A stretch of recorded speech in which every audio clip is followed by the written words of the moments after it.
مؤخرا تم مناقشة ديال رسالة تم توجيهها من قبل جلالة الملك محمد السادس للرئيس السنغالي في أبريل 2026. الرسالة اللي وجهها الملك محمد السادس للرئيس السنغالي كانت كتحمل دلالات قوية كالعادة في إطار العلاقات الاستثنائية بين البلدين.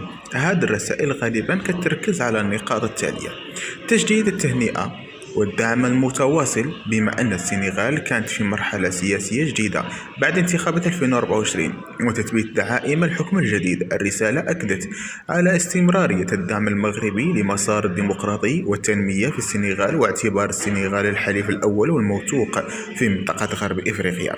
الثانية، الشراكة الاستراتيجية والاقتصادية.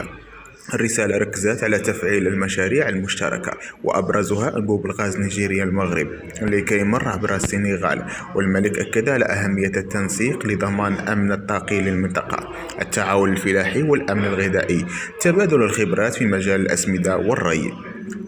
ثالثا قضية الصحراء المغربية. الملك نوه بالموقف السنغالي الثابت والداعم لمغربية الصحراء، وشكر السنغال على دورها الفعال داخل الاتحاد الأفريقي وفي المحافل الدولية للدفاع عن الوحدة الترابية للمملكة. ورابعا، الأمن والاستقرار الإقليمي. الرسالة تضمنت تشاور حول الوضع في منطقة الساحل والصحراء وضرورة العمل المشترك لمحاربة الإرهاب والهجرة غير الشرعية، مع التركيز على المقاربة التنموية لكي ندي بها المغرب. الرسالة كانت تجديد عقد للأخوة بين الرباط ودكار، وتأكيد على أن المغرب كيشوف السنغال بوابة رئيسية للعمق الإفريقي وشريك لا محيد عنه في بناء إفريقيا الأطلسية.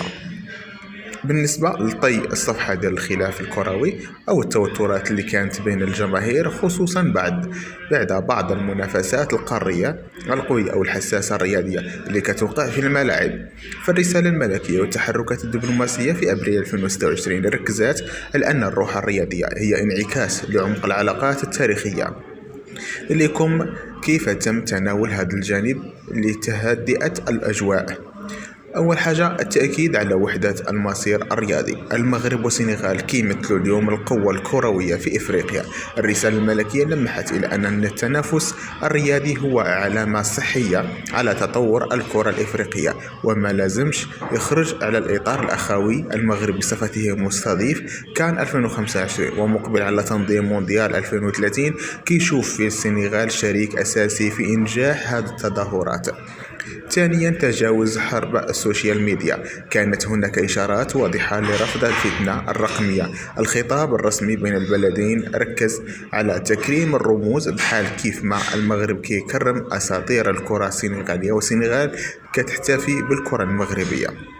التعاون التقني. كاين اتفاقيات بين الجامعة الملكية المغربية لكرة القدم والاتحاد السنغالي لتبادل الخبرات وتكوين الحكام والمدربين، وهذا الشيء كيدوب بالجليد بين المؤسسات. الدبلوماسية الناعمة. الملك محمد السادس دائما ما كيركز في رسائله لرؤساء السنغاليين على أن الإنسان السنغالي في المغرب هو في بلده الثاني والعكس صحيح.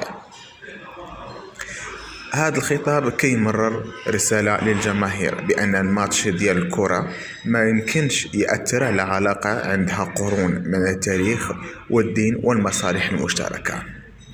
نقطة مهمة في الثقافة الدبلوماسية بين البلدين، كيتسمى هذا النوع من الخلافات سحابة صيف عابرة، والرسالة الملكية جات باش تأكد بأن القيادة السياسية بعيدة كل البعد على مهاترات الملاعب، وبل الأولوية هي بناء قطب رياضي إفريقي قوي كيمثلوه الأسود، أسود الأطلس وأسود التيرانغا معا.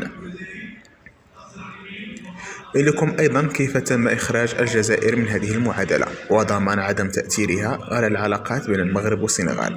تحسين المحور السيادي. المغرب والسنغال كيتعاملوا بمنطق المصالح العليا. الرسائل المتبادلة بين الملك محمد السادس والرئيس السنغالي في أبريل 2026 أكدت على أن العلاقات بين البلدين هي علاقات دولة لدولة وشعب لشعب، ومبنية على اعتراف متبادل بالسيادة خاصة مغربية الصحراء. هذا الوضوح كيخلي أي محاولة جزائرية لإغراء السنغال بمواقف مضادة تبوء بالفشل. الاقتصاد كحائط صد. الجزائر كتحاول أحيانا تنافس المغرب في السنغال عبر وعود اقتصادية، لكن الواقعية المغربية كتغلب. أنبوب الغاز نيجيريا. المغرب هو مشروع استراتيجي كيربط السنغال بالمغرب مباشرة، وهذا الشيء كيخلي السنغال طرف أساسي في مشروع أطلسي بعيد كل البعد عن الأجندات الجزائرية في المنطقة. الاستثمارات الملموسة.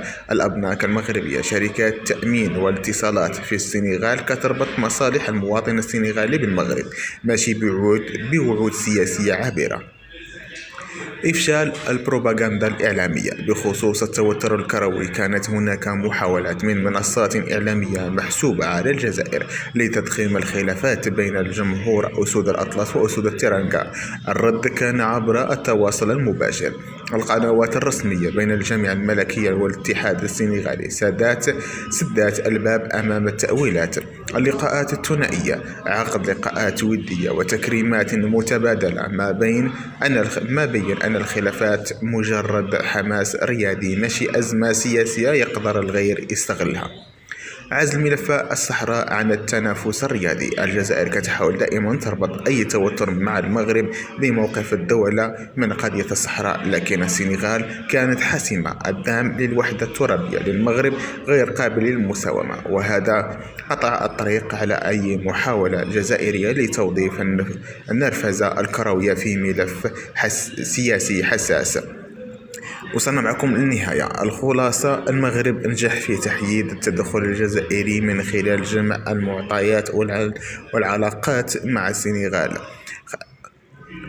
علاقة مؤسساتية عميقة وماشي مجرد ردود أفعال. الرسالة الملكية كانت واضحة، ما يجعل الرباط وذكر أكبر بكثير من أن ينال منه كطرف ثالث أو مباراة كرة القدم.